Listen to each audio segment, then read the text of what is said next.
रामनगर नाम के एक छोटे से गांव में एक गरीब मछुआरा रहता था जिसका नाम था पीताम्बर। पीताम्बर ने पूरी जिंदगी मेहनत करके एक छोटा सा घर बनाया था, लेकिन उम्र के साथ वो इतना कमजोर हो गया कि उसमें अब काम करने की ताकत नहीं रही। इसलिए उसने मछली पकड़ने का काम छोड़कर घर पर आराम करने का फैसला किया। लेकिन घर में वही अकेला कमाने वाला था। उसका इकलौता बेटा आनंद एक आलसी और कामचोर लड़का था जो कोई काम नहीं करता था। वक्त के साथ पीताम्बर आनंद से चिढ़ने लगा। देखो, अब मेरी तो उम्र हो रही है विमला, अब मुझे थोड़ा आराम चाहिए। अपने बेटे से कहो कि कोई अच्छा काम ढूंढ ले। मैंने पूरी जिंदगी मेहनत की है, अब उसकी भी तो कुछ जिम्मेदारी बनती है कि नहीं बनती है। तो ये बात मुझसे क्यों कह रहे हो? अपने बेटे को खुद समझाओ, मैं तो कई बार कह चुकी हूँ। ओहो, मैंने आप दोनों से कितनी बार कहा है, मुझे 2 लाख रुपए दे दो, मैं एक व्यापार शुरू करूंगा, फिर सब सही हो जाएगा। आप सुनते ही नहीं हो मेरी बात। अरे क्या नहीं सुनते हो? क्या पैसे पेड़ पर उगते हैं तो तुमने कहा और हम दे दें? गजब बात करते हो तुम। वाह, मैं कुछ कहूँ तो गजब, और तुमने पूरी जिंदगी नदी में घूम घूम कर मछली पकड़ी है, उसका क्या? खूब पैसे कमाए हैं, मुझे पता है।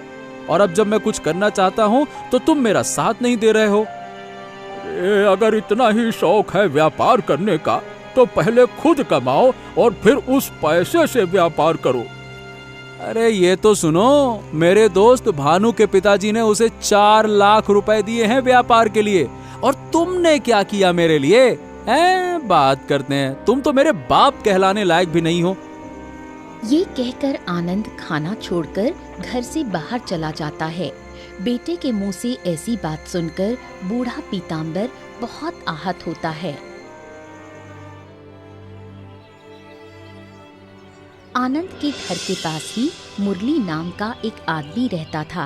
पेशे से वो एक मुर्गी पालक था, लेकिन उसका एक गुप्त धंधा भी था। वो चुपचाप नशे की चीजों की तस्करी करता था, लेकिन गांव में किसी को इसकी भनक भी नहीं थी। मादक पदार्थों की तस्करी करके उसने खूब पैसा कमा लिया था और सबको यही कहता फिरता था कि उसने मुर्गी पालन से ही इतना पैसा कमाया है। लेकिन उसकी पत्नी शारदा को उसका ये काम बिल्कुल पसंद नहीं था।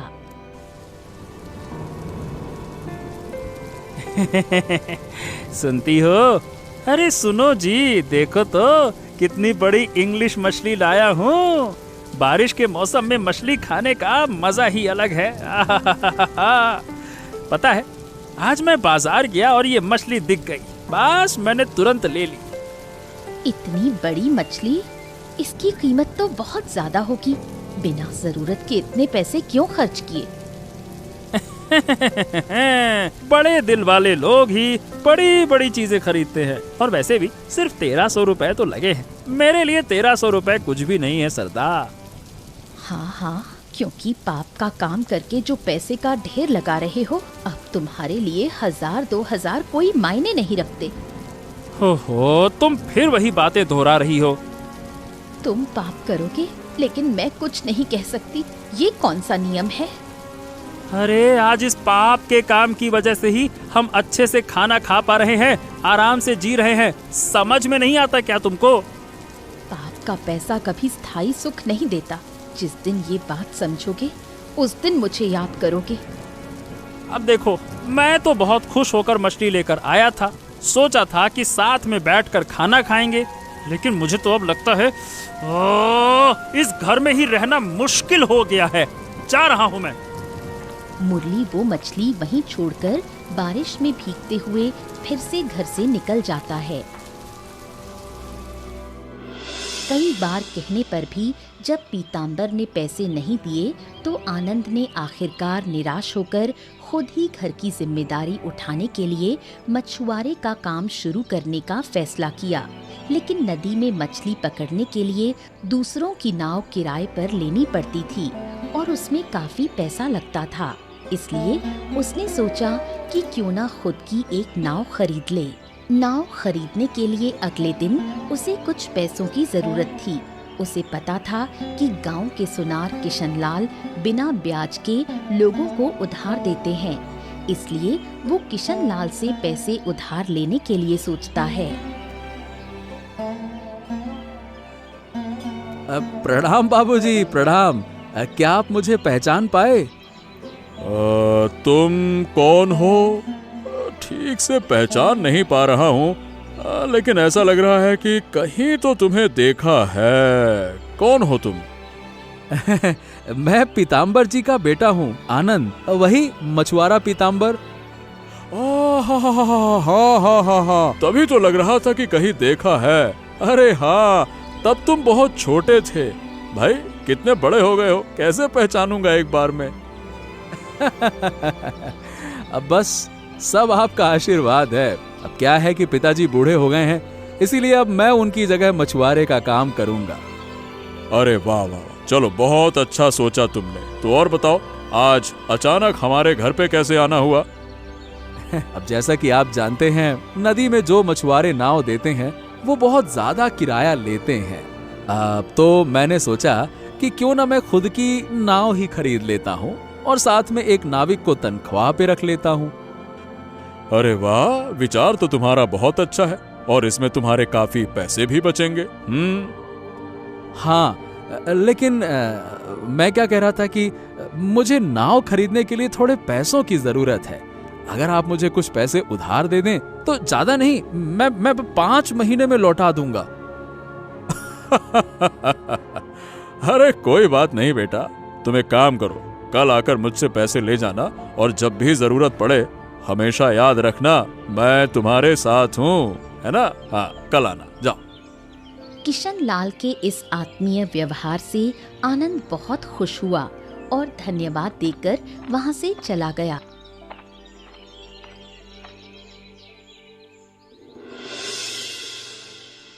अचानक बेटे को घर की जिम्मेदारी संभालते देखकर बिमला और पीताम्बर बहुत खुश हो जाते हैं। आनंद ने परिवार को सहारा देना शुरू कर दिया, ये सोचकर दोनों निश्चिंत हो जाते हैं। पीताम्बर अब घर पर आराम करने लगता है। बिमला की इच्छा होती है कि घर की सुख शांति और समृद्धि के लिए वो तारकेश्वर जाकर पूजा करे। देखा, हमारे बेटे को तुम कितना डांटते थे, लेकिन अब वही पूरे घर की जिम्मेदारी संभाल रहा है। समझदार बेटे की तरह सब कुछ अपने कंधों पर ले लिया है। अरे बाप की डांट में भी प्यार छिपा होता है, ये बात तुम्हें नहीं पता क्या? लेकिन सच कहूँ तो मैंने कभी सोचा भी नहीं था कि मेरा बेटा इतना बदल जाएगा। सुनो ना, कई सालों से मेरे मन में एक अधूरी इच्छा जमा है। हाँ हाँ, कहो ना, क्या है तुम्हारी अधूरी इच्छा? अगर मेरे बस में होगी तो जरूर पूरा करने की कोशिश करूंगा। अब तो तुम्हारे ऊपर किसी काम का बोझ भी नहीं है। हम दोनों भी बूढ़े हो चले हैं। अगर हम कुछ दिन तारकेश्वर जाकर पूजा कराएं तो बहुत अच्छा लगेगा। तो चलो ना। हाँ, ऐसी ही एक इच्छा मेरी भी बहुत दिनों से है। अगर तारकेश्वर जाकर कुछ दिन रुक पाते तो मन की सारी बेचैनी दूर हो जाती। आनंद तो है ही, वो घर की देखभाल अच्छे से कर लेगा और खाने पीने के लिए मैं पड़ोस की शारदा को कह दूंगी कि जितना अपने लिए बनाए थोड़ा आनंद के लिए भी दे दे। एक बार आनंद से बात कर लो, अगर उसे कोई आपत्ति ना हो तो हम 2-4 दिन में निकल सकते हैं। क्या कहती हो? मुझे अपने बेटे की फितरत अच्छे से पता है, वो कभी हमें तारकेश्वर जाने से मना नहीं करेगा। अब देखो, तारकेश्वर से लौटकर आनंद के लिए एक अच्छी सी लड़की देखकर उसकी शादी कर देंगे। अगर वो भी हो जाए तो फिर मैं पूरी तरह से निश्चिंत हो जाऊंगा। बिमला और पीताम्बर दोनों अपने आने वाले दिनों में सुख की झलक देखने लगते हैं और नए सिरे से जिंदगी की योजना बनाने लगते हैं। आनंद का बचपन का दोस्त था भानु। आनंद उस पर आंख मूंदकर विश्वास करता था। उम्र में कुछ फर्क होने के बावजूद दोनों में गहरी समझदारी थी।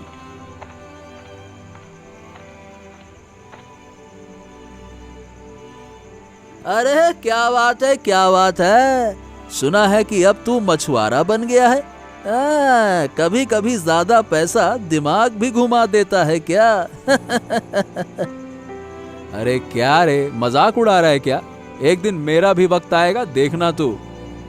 अरे वक्त तो आकर रुक भी गया लगता है। बड़ा तो कहता था एक दिन बिजनेस करूंगा, खूब पैसा कमाऊंगा।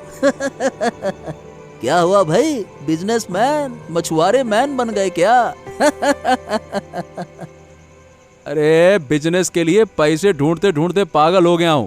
अब आखिर में कोई रास्ता ना देखकर कुछ ना कुछ तो काम शुरू करना पड़ेगा ना, तो बस कर दिया शुरू। हाँ, बड़े बड़े सपने देखना सीख। ये छोटी मोटी मछली बेचकर तू क्या ही कमा लेगा? क्या तू चाहता है कि तेरे बच्चे भी तेरी तरह गरीबी में पले बढ़े हैं? बिल्कुल नहीं, ऐसा जीवन किसे पसंद है। लेकिन मैं हार मानने वालों में से नहीं हूँ। जब ठान लिया है कि बिजनेस करूंगा तो करके ही रहूंगा, देखना तू। अरे इतनी बातें मत बना। सुन, पड़ोस वाले मुरली दादा से मिल, देखा है ना उन्हें, थोड़े दिनों में पैसों का पहाड़ बना दिया। वही तेरा कुछ करवा सकते हैं, जाके मिल उनसे, बात कर। भानु की बात सुनकर आनंद मुरली से मिलकर व्यापार की बात करने की सोचता है। कुछ महीने बीत जाते हैं। पीतांबर और बिमला तारकेश्वर से पूजा करके लौटते हैं। वो अपनी जिंदगी में बेहद खुश थे। पीतांबर के पुराने दोस्त किशन लाल से उसकी अच्छी दोस्ती थी। वो अक्सर साथ बैठकर बातें करते थे। एक शाम वो ऐसे ही आंगन में बैठकर बातें कर रहे थे। तेरे बेटे आनंद को वैसे तो मैं बहुत समझदार मानता हूँ, लेकिन तूने उसे मछली बेचने की नौकरी करने दी। उसकी जो अकल है वो तो किसी भी अच्छे दफ्तर में आराम से नौकरी पा सकता था। उसके मन में तो बिजनेस करने का सपना था, लेकिन मेरी हालत तो तू जानता ही है। मैं तेरे जैसा अमीर तो हूं नहीं कि लाखों खर्च कर दूं उसके लिए। बस तभी तो मैंने कहा था कि थोड़ा बहुत पैसा लगाकर मेरे साथ सोने का कारोबार शुरू कर। आज तू भी आराम से जिंदगी जी रहा होता और आनंद कहीं ऊंचाई पर होता, मतलब जहां होना चाहिए था वहां होता। हाँ, अब क्या कहें, जिंदगी में कई बार हम समझे बिना बहुत गलतियां कर बैठते हैं और जब तक समझ में आता है बहुत देर हो जाती है। अब मैं जोखिम नहीं लेना चाहता था, लेकिन क्या कहूं, अब पछताता हूं कि क्यों जोखिम नहीं लिया। अच्छा चल, ये सारी बातें छोड़। बीते हुए कल को लेकर पछताने के सिवा दुख के कुछ हाथ नहीं लगता। अब जो किस्मत में लिखा था वही हुआ, इसमें किसी का हाथ नहीं है। हाँ, लेकिन कभी कभी खुद को एक नाकाम पिता जैसा महसूस करता हूँ। मेरी कुछ पुरानी गलतियां आज मेरे बेटे के लिए सजा बन गई है। इतना दुखी मत हो। गलती तो देख हर इंसान से होती है, लेकिन उसे महसूस करना बहुत कम लोगों के बस की बात है। आनंद एक बहुत मेहनती लड़का है। अगर ऐसे ही मन लगाकर काम करता रहा तो उसका भविष्य बहुत उज्जवल होगा, समझा? हाँ, अब धीरे धीरे हमारे घर में शांति लौट रही है। अब मैं बस यही प्रार्थना करता हूँ कि ये शांति बनी रहे। सुनो, बीते हुए कल से निकलकर अपने आज पर ध्यान दो और आने वाले कल की तैयारी करो, समझे? दोनों चुपचाप बैठे रहते हैं। रात का अंधेरा गहराने लगता है। चारों तरफ झींगुरों की आवाज गूंजने लगती है। आनंद मुरली से व्यापार की बात करने उसके घर जाता है, लेकिन मुरली उस वक्त घर पर नहीं होता। शारदा घर से बाहर आकर आनंद से उसकी आने की वजह पूछती है। तुम तो कभी हमारे घर नहीं आते, आज अचानक कैसे आना हुआ? वो क्या है कि मुरली दादा से एक जरूरी बात करनी थी, लेकिन वो घर पर नहीं है, तो अब मैं चलता हूँ। जब वो घर पर होंगे तब आ जाऊंगा। ऐसी क्या खास बात है जो तुम उन्हें ही बताना चाहते हो? वो कुछ नहीं, दरअसल क्या है कि मेरे दोस्त भानु से मैंने सुना कि मुरली दादा कोई बिजनेस करते हैं और उसी से उन्होंने अपनी किस्मत बदल ली, तो मैं भी उनसे इस बारे में बात करना चाहता था। क्या तुम्हें पता है वो किस तरह का बिजनेस करता है? मुझे नहीं लगता कि अगर तुम सच जान जाओगे तो उनसे बात करना चाहोगे। अच्छा, ऐसा क्या काम करते हैं वो? खुलकर तो नहीं कह सकती, ये मेरे पति का अपमान होगा, लेकिन इतना जरूर कहूंगी, उनका काम पूरी तरह से गैर कानूनी है। लेकिन मैंने तो सुना था कि मुरली दादा मुर्गी फार्म का बिजनेस करते हैं, तो क्या ये सब झूठ है? फार्म का काम तो बस दिखावे के लिए है, सच्चाई तो एकदम उल्टी है। मेरा निवेदन है कि तुम इस पाप के काम में मत पड़ो। ओह, मतलब ये जो बड़ा घर, ढेर सारा पैसा, एकदम अमीरों वाली जिंदगी, ये सब गैर कानूनी कामों से कमाया हुआ है। सुनने में बुरा लगेगा, पर यही सच है। मैंने उसे कई बार समझाने की कोशिश की, लेकिन वो मेरी एक नहीं सुनता। ओह, व्यापार चाहे जैसा हो, वैध या अवैध, मेरा मकसद है ढेर सारा पैसा कमाना। अब चाहे जो भी हो, मैं तो मुरली दादा से मिलकर ही रहूंगा। शारदा की चेतावनी के बावजूद आनंद के दिल में भी मुरली की तरह पैसे का लोभ घर कर जाता है। वो मुरली के साथ उसके काम में जुड़ने का मन बना लेता है। भानु आनंद का अच्छा दोस्त था, लेकिन पीतांबर और बिमला दोनों ही भानु को पसंद नहीं करते थे। उन्हें लगता था कि भानु हमेशा आनंद को गलत सलाह देता है। सुबह सुबह फिर से हमारे घर के सामने क्या कर रहा है तू? अरे, मैं तो आनंद से मिलने आया था काकी। क्या वो अभी सो रहा है क्या? आनंद क्या तेरे जैसा बेकार है जो दिन भर सोता रहेगा? वो तो सुबह सुबह ही नदी की ओर चला गया, रात से पहले नहीं लौटेगा। ओह, ठीक है। मतलब वैसे तो हम दोनों ने साथ में जाने की बात की थी, पता नहीं मुझे छोड़कर कैसे चला गया वो। क्या आनंद के पास कोई और काम नहीं है कि तेरा इंतजार करता रहेगा? और वैसे भी तेरे साथ उसका इतना क्या खास रिश्ता है? अरे काकी, आनंद तो मेरा बचपन का दोस्त है, उसके साथ मेरा रिश्ता क्यों नहीं होगा? जब आनंद स्कूल में दाखिला ले चुका था तब तू पैदा भी नहीं हुआ था, फिर कैसे हुआ बचपन का दोस्त? काकी, दोस्ती क्या उम्र देखकर होती है क्या? दोस्ती तो बस हो जाती है, दिल से होती है दोस्ती। मेरा बेटा अभी अभी अपने पैरों पर खड़ा होने की कोशिश कर रहा है, अब तू उससे थोड़ी दूरी बना कर रहे। अब मुझे तो खुशी है कि वो अपने भविष्य के बारे में सोच रहा है, क्या मैं उसे रोक रहा हूँ क्या? अब समय है कि वो काम करे, जीवन बनाए, तू जो उसे गलत सलाह देता है। देखो काकी, ऐसा है कि अपने बेटे पर गर्व करना बहुत अच्छी बात है, लेकिन उसके लिए मुझे नीचे दिखाने की क्या जरूरत है? और तुम्हारा बेटा भी कोई दूध का धुला नहीं है, समय आने पर सब पता चल जाएगा। बकवास है सब, बात करते हैं। हाँ, मैं गलत सलाह दे रहा हूँ। विमला की बातों से आहत होकर भानु वहाँ से चला जाता है। विमला उसकी बातें सुनकर हैरान और चिंतित हो जाती है। कई दिनों तक मुरली से मुलाकात न हो पाने के बाद एक दिन आनंद की उससे मुलाकात हो जाती है।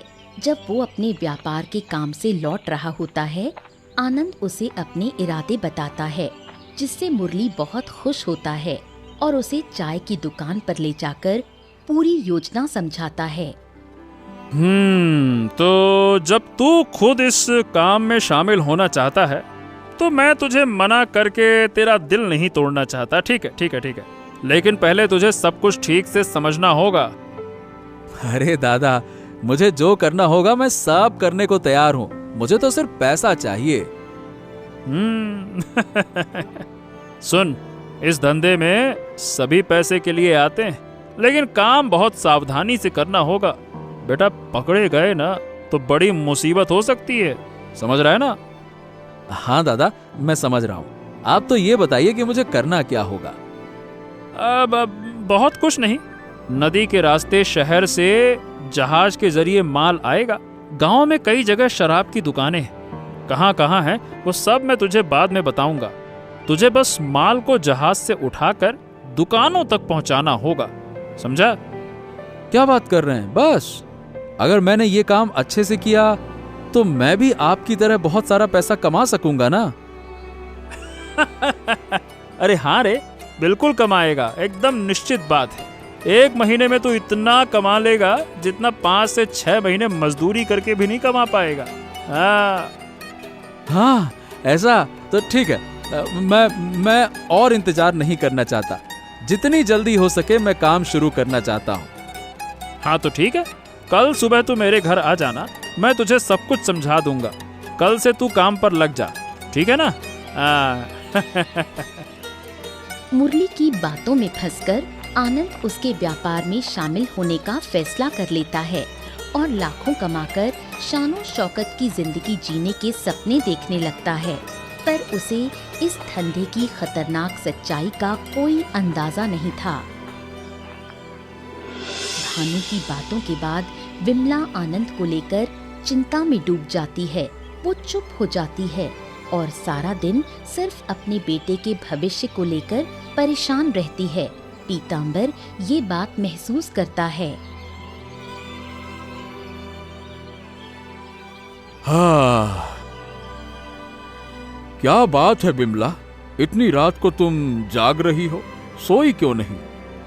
नींद नहीं आ रही, तुम सो जाओ, चिंता मत करो। मैं देख रहा हूँ कि तुम कई दिनों से चुप चुप सी रहती हो। जरूर कोई बात है जो तुम्हें परेशान कर रही है। क्या हुआ, सच सच बताओ ना। आनंद की सोच रही थी। आजकल उसके भविष्य को लेकर बहुत चिंता होती है, कहीं वो फिर से किसी बुरी संगत में ना पड़ जाए। अरे बेवजह क्यों परेशान हो रही हो? हमारा बेटा अब पहले जैसा नहीं है। एक दिन वो हमारे सपने जरूर पूरे करेगा। अब चिंता छोड़ो। हाँ, चलो सो जाओ, बहुत रात हो गई है। मैं भी यही चाहती हूँ कि मेरा बेटा अपनी मेहनत से कुछ बनकर दिखाए, लेकिन माँ का दिल है, हमेशा एक डर लगा रहता है। पीताम्बर निश्चिंत होकर सो जाता है, लेकिन बिमला की चिंता दूर नहीं होती। उसे जैसे किसी आने वाले संकट की आहट महसूस होती है, लेकिन वो किसी से कुछ कह नहीं पाती। आनंद मुरली के साथ मिलकर नशे का सामान अलग अलग दुकानों में सप्लाई करने लगा। इस काम से कुछ ही दिनों में उसके पास बहुत पैसे आने लगे। जितना पैसा बढ़ता गया, आनंद का लालच भी उतना ही बढ़ता गया। बहुत जल्दी उसके पास इतना पैसा हो गया कि उसने एक नई कार खरीद ली। एक दिन वो किशन लाल का उधार चुकाने के लिए उसके घर गया। आनंद के महंगे कपड़े और गाड़ी देखकर किशन लाल चौंक गया। तुम्हारी ये तरक्की देखकर मुझे बहुत खुशी हो रही है, लेकिन मन में एक सवाल बार बार उठ रहा है। अगर दिल में कोई सवाल है तो उसे छुपाना नहीं चाहिए। अरे पूछिए पूछिए पूछिए। ये बताओ, तुम्हारे पिता सारी उम्र दूसरों के लिए काम करते रहे और 2 वक्त की रोटी के अलावा और कुछ तो हासिल कर नहीं सके, और तुम सिर्फ 6 महीने में मछुआरे का काम करके इतनी महंगी गाड़ी कैसे खरीद सकते हो?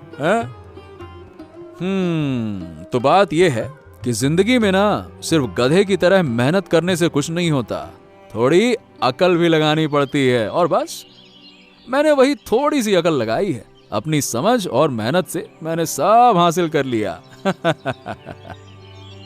अच्छा, सिर्फ मछली पकड़कर 6 महीने में इतनी महंगी गाड़ी और ऐसे कपड़े? ना ना ना ना ना, कुछ तो गड़बड़ है। जरूर इसके पीछे कोई राज है। देखो काका, ऐसा है, जो लोग बड़ा बनना चाहते हैं ना, खुद भगवान उनकी मदद करता है। और मेरा भाग्य भी मेरे साथ था, तो आप देखो कैसा कमाल हो गया। हाँ, वो तो मैं देख ही रहा हूँ। तुमने अपने पिता के रास्ते पर ना चलते हुए अपनी मेहनत से ये मुकाम हासिल किया है। ये सुनकर मुझे बहुत अच्छा लगा। चलो, आशीर्वाद है, आशीर्वाद है। ऐसे ही और सफल बनते जाओ। चलो, मैं चलता हूँ। हाँ ठीक है ठीक है, अब मुझे भी एक जरूरी काम से जाना है, आज्ञा दीजिए। हाँ हाँ ठीक है ठीक है, जाओ जाओ। फिर भी वक्त मिले तो आकर मिलना जरूर, है ना? हाँ। आनंद का बर्ताव और बातें बिल्कुल सामान्य नहीं है।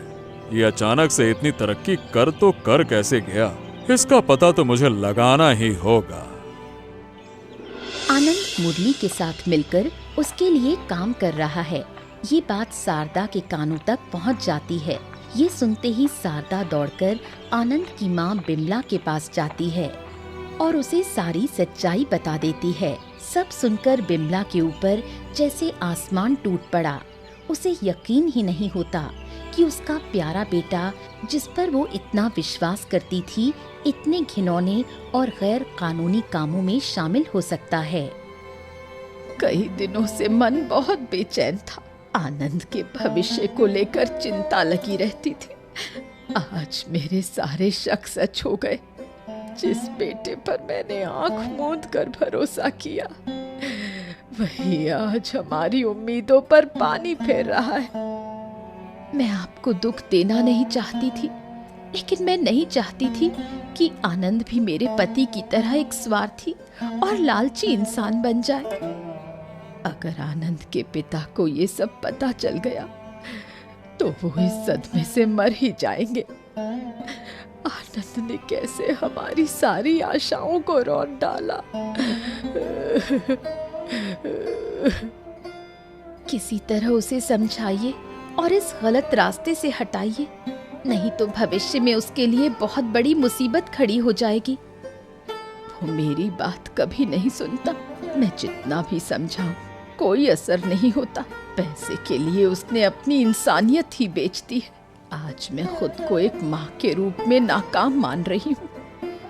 अगर बच्चे को सही समय पर सही शिक्षा न दी जाए तो उसका अंजाम ऐसा ही होता है। अब मैं क्या करूं? उसे इस पाप के रास्ते से कैसे वापस लाऊं? मैं उसके पिता को भी कुछ नहीं बता सकती। नई कार, नए कपड़े, ये सब देखकर भी आपको एक बार भी शक नहीं हुआ? उस पर मुझे खुद से ज्यादा भरोसा था। जिंदगी में हम जिन पर सबसे ज्यादा भरोसा करते हैं, वही हमें सबसे बड़ा धोखा देते हैं, चाहे वो अपने ही बच्चे क्यों ना हो। अपने इकलौते बेटे की गलत हरकतें जानकर विमला पूरी तरह टूट जाती है। उसे समझ नहीं आता कि वो अपने बेटे को इस रास्ते से कैसे वापस लाए। पीतांबर को बहुत खुशी थी कि उसका बेटा अच्छी कमाई कर रहा है। वो आनंद की तरक्की को उसकी समझदारी मानता था, लेकिन उसे इस काली सच्चाई का कोई अंदाजा नहीं था। एक दिन जब वो बाजार में भानु से मिलता है, तब उसे सारी सच्चाई पता चलती है। अरे क्या बात है, बाजार करने आए हैं काका? आइए आइए आइए। अब बाजार में गाना गाने तो नहीं आया, सामान लेने ही आया हूँ ना। आप भी क्या मजाक करते हैं काका। मुझे ऐसा लगता है कि आपको बढ़िया और अच्छी मछली खरीदनी है। आजकल तो बड़े अच्छे दिन चल रहे हैं आप लोगों के। हाँ हाँ हाँ हाँ, अब सब बेटे की कमाई से है। नई गाड़ी ले ली, घर भी बनवाया, खाने पीने में कोई कमी नहीं रही। अच्छा लग रहा है सुनकर। लेकिन ये तो बताइए, ये सब कमाई गलत रास्ते से हो रही है तो क्या वो खाना अच्छे से हजम होता है? अरे एक थप्पड़ मार कर तेरा मुंह तोड़ दूंगा। मेरे बेटे की कमाई गलत कैसे कह रहा है तू, है? जिस थप्पड़ की बात कर रहे हो ना काका, जाकर वो अपने बेटे को मारना और पूछिए कि उसकी कमाई कहाँ से आ रही है। बात करते हैं। तो मेरी भी बात कान खोल के सुन ले। मेरा बेटा भी मेरी तरह जाल डालकर मछली पकड़ता है, मेहनत करता है, वही बेचकर कमाई करता है, समझा? हाँ हाँ, बिल्कुल सही कहा। जाल जरूर डालता है, लेकिन मछली के लिए नहीं, मादक पदार्थ लाने के लिए। ये क्या बात कर रहा है तू? झूठ बोल रहा है तू। मुझे मेरे बेटे पर पूरा भरोसा है। वो ऐसा कभी नहीं कर सकता। अच्छा, तो फिर एक बार सोचिए, क्या सिर्फ मछली बेचकर कोई 6 महीने में लाखों की गाड़ी खरीद सकता है क्या? बोलिए बोलिए। हो गई ना बोलती बंद। जाइए अब। भानु की बातें सुनकर भले ही पीतांबर ने गुस्से में जवाब दिया, लेकिन उसके दिल में शक और दर्द गहराने लगा। वो अकेले खड़ा रह गया और उसकी आंखों से आंसू बहने लगे। भानु से सारी सच्चाई जानने के बाद जहाँ पीताम्बर रोते रोते बेहोश हो गया, वहीं उसका बेटा आनंद उसी रात मुरली के साथ एक जहाज भरकर नशीले पदार्थ लेकर शहर से गांव की ओर आ रहा था। लेकिन उन्हें पता नहीं था कि किशनलाल कई दिनों से उन्हें गुप्त रूप से नज़र में रखे हुए था। जैसे ही उनका जहाज घाट पर पहुंचा, किशनलाल और उसके कुछ आदमी मिलकर मुरली और आनंद के जहाज को घेर लेते हैं। मुरली और आनंद भागने की कोशिश करते हैं, लेकिन लोग मिलकर उन्हें पकड़ लेते हैं। एक कहावत है, चोर के 10 दिन, गृहस्थ के 1 दिन। क्या सोच रखा था? गैर कानूनी धंधा करके पैसों की ये गाड़ी खरीद लोगे, कपड़े अच्छे पहनोगे, बड़ा बड़ा घर बनवा लोगे तो कोई जान नहीं पाएगा, है ना? सबको इतना मूर्ख समझा है क्या अपनी तरह? इस सब का मास्टरमाइंड मुरली है, वही सब कुछ मैनेज करता है। मैं तो बस कुछ पैसों के लिए उसका काम करता था। अरे तुम तो अपना मुंह बंद करो आनंद। मुझे तुम पर सबसे ज्यादा भरोसा था। सिर्फ मुझे ही नहीं, मेरी माँ को भी, तुम्हारे माता पिता को भी। लेकिन तुमने सब कुछ मिट्टी में मिला दिया। बाबूजी, मैं सच बता रहा हूँ। कब से ये धंधा कर रहा हूँ, किससे किससे संबंध है, सब कबूल कर लूँगा। बस मुझे पुलिस के हवाले मत कीजिए। कबूलनामा तो देना ही होगा, लेकिन मेरे सामने नहीं, पुलिस के सामने। मैं अभी तुम्हें जेल भिजवाने का इंतजाम करता हूँ। वही तुम्हारी असली जगह है। नहीं, कृपया करके हमको पुलिस के हवाले मत कीजिए। मैं वादा करता हूँ कि सारे गुनाह छोड़ दूंगा।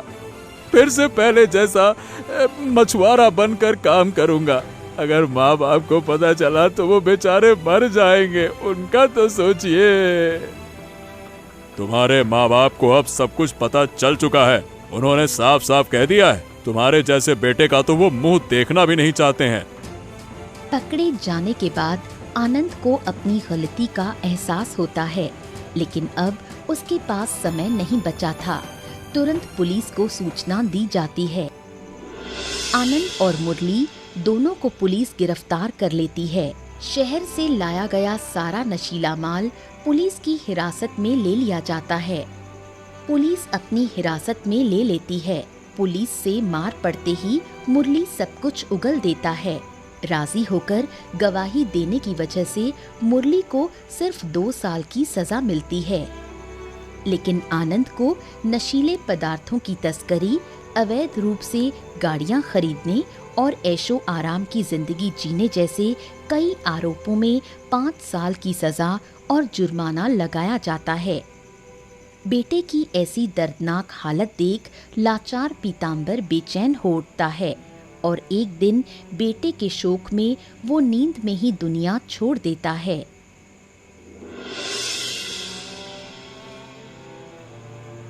बस कुछ दिन से ही तो आनंद घर का सहारा बनने लगा था। हम खुशी खुशी तारकेश्वर भी गए थे। घर की सुख शांति और समृद्धि के लिए प्रार्थना की थी। लेकिन देखो, सब कुछ खत्म हो गया। इंसान की जिंदगी में कई बार ऐसी अनचाही आंधियां आती हैं जो उसकी छोटी छोटी खुशियों को उखाड़ कर ले जाती हैं। लेकिन इस वजह से टूट जाना ठीक नहीं। जिंदगी को आगे बढ़ाना ही होता है। अब इस जीवन का क्या करूं? किसके लिए जीऊं? जिस समय तुम्हारे काका की मुझे सबसे ज्यादा जरूरत थी, उसी वक्त वो मुझे छोड़कर इस पार से उस पार चले गए। मैं आपके दर्द को पूरी तरह महसूस कर सकती हूँ। मुझे देखिए, सुखी परिवार था, लेकिन मेरे पति के पापों ने आज उस घर को नर्क बना दिया है। साथ ही आपका जीवन भी तबाह कर दिया। साफ सुथरे कामों में भले ही ज्यादा पैसा ना मिले, लेकिन उस पैसे में एक पवित्रता होती है। सच्ची कमाई में एक सुकून होता है जो पाप के करोड़ों में भी नहीं होता। काश दुनिया के सारे लोग ये बात समझते तो दुनिया में इतनी अराजकता, भ्रष्टाचार और अशांति नहीं होती। अगर आनंद फिर कभी लौट भी आए, मैं ऐसा बेटा नहीं चाहती। किसी और को दोष देने से क्या फायदा जब मेरे अपने खून में ही गंदगी हो। विमला और शारदा दोनों फैसला करती हैं कि चाहे मुरली और आनंद अपने किए की सजा भुगत कर लौटें, वो उन्हें फिर अपने जीवन में जगह नहीं देंगी। चारों ओर एक अजीब सी चुप्पी छा जाती है। प्रकृति जैसे कोई काला बेरहम खेल खेल रही हो। दूर एक पेड़ पर लक्ष्मी माँ का उल्लू बोलने लगता है। रात का काला अंधकार उनके अंधेरे जीवन को और भी गहरा कर देता है।